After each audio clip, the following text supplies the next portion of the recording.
Hello दोस्तों, veterans नमस्कार। मैं दीवान सिंह। मैं बताना चाहूँगा कि एडवोकेट सेवाराम जी ने एक मैसेज डाला अपने जितने भी एडवोकेट हैं या जो भी इस केस से संबंधित लोग हैं उनको। उन्होंने कहा कि जो सबरीमाला केस में जो जजों का नॉमिनेशन होना था वो हो चुका है, हमारे जजों का नाम नहीं है और हमारे जो केस हैं जैसे वैसे ही चलते रहेंगे। साथ में उन्होंने ये भी कहा कि 5 केस ऐसे हैं जिनकी वजह से ये 3 जज बेंच को बनाना पड़ा। यदि वो 8/4/2022 को ख़त्म हो जाते हैं तो 9/4/2026 को आशंका है कि 2 जजों की बेंच रह जाए। आशंका है, ज़रूरी नहीं है कि हो जाए। और इन्होंने ये व्हाट्सएप ग्रुप से हमने लिया 5/4/2026 को मैसेज। उससे पहले कुछ मैसेज और आए 4/4/2026 को। ये आमिया कुमार जी का जो वो था चैनल, वहाँ से मैंने लिया ये 2 मैसेज है, नंबर 1 और ये नंबर 2।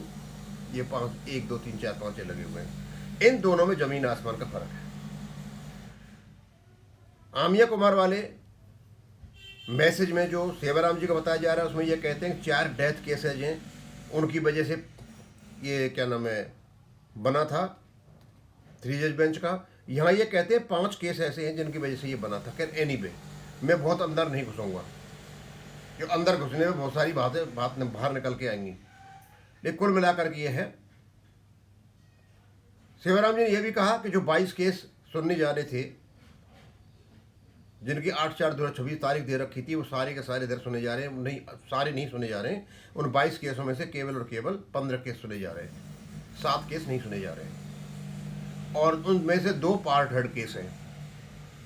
वो सागर प्रॉपर्टी वाला भी है जिसने हमारा केस नहीं सुनने दिया, टाइम को खा गया था, यानी उसकी भी सुनवाई नहीं हुई है। एक और पार्ट हेड है, यानी अब कोर्ट नंबर 2 में पार्ट हेड के जो केसेज हैं कुल मिलाकर के 3 हो गए हैं। एक सिंगला साहब वाला केस है, एक सागर प्रॉपर्टी वाला केस है, एक कोई 4586 नंबर का केस है।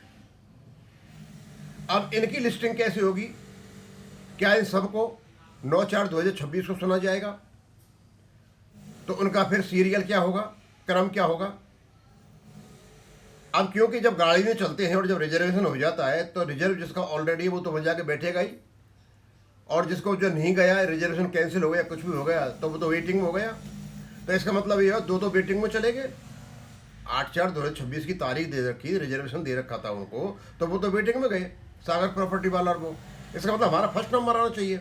लेकिन यहाँ सेवाराम जी कहते हैं हमारा 3rd नंबर आ सकता है। यहाँ कुछ मुझे डाउट लग रहा है, ये सेवाराम जी क्यों कहते हैं 3rd नंबर आ सकता है? ऐसा क्या है, क्यों आएगा ये जाने। कहीं ऐसा तो नहीं है कि हमारे केस को पार्ट हेड का अकेला पड़ा हुआ था, इसके साथ में और 2 पार्ट हेड घुसा दिए जाएं और हमारे केस को एडजमेंट नहीं मिलता है, इसलिए इस प्रकार से एडजमेंट लिया जाए, इस केस की सुनवाई नहीं होने दी जाए। अब कुछ न कुछ तो है। और यदि हमारे पार्ट हेड केस के साथ में दूसरे पार्ट हेड भी आते हैं आगे आने वाली तारीखों में, तो स्वाभाविक सा है कि हमारे केस को रोकने के लिए एक नया तरीका ढूंढा गया है। अब मैं ज़्यादा कुछ नहीं कहना चाहता, इतना ही कहना चाहता हूँ, मैंने लिस्ट लगा रखी है कि ये सारे के सारे केस जो हैं यहाँ 123 नंबर तक यहाँ ये सुनवाई 8/4/2026 के हैं।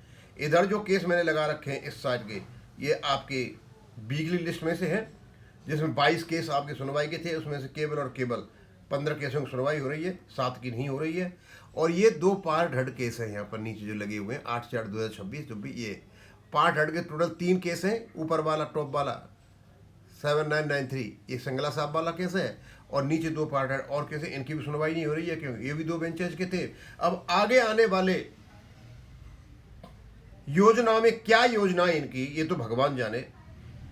लेकिन ये जरूर है कि यदि हमारा नंबर 9/4/2026 को सुनवाई भी होती है और नहीं होती, आगे चल के पार्ट हेड के पास 3रा नंबर ले लेता है, तो ये जानबूझकर किया हुआ एक काम है, एक कार्य इनकी शैली है कि एडजमेंट तो मिलेगा नहीं। अब इस केस को रोकने के लिए ये तरीका अपनाया जाए कि इनको पार्ट हेड के साथ डाल दिया जाए, और पार्ट हेड जब तक इस सागर प्रॉपर्टी वाला चलेगा, बॉम्बे वाला, उस टाइम रहेगा नहीं, टाइम नहीं रहेगा तो फिर अगली तारीख हो जाएगा, अगली तारीख हो जाएगा और चलता रहेगा बस। तो ये इसमें तो मुझे तो यही दिखाई दे रहा है। अब मैं इसको यहीं ख़त्म करूँगा। थैंक यू, धन्यवाद।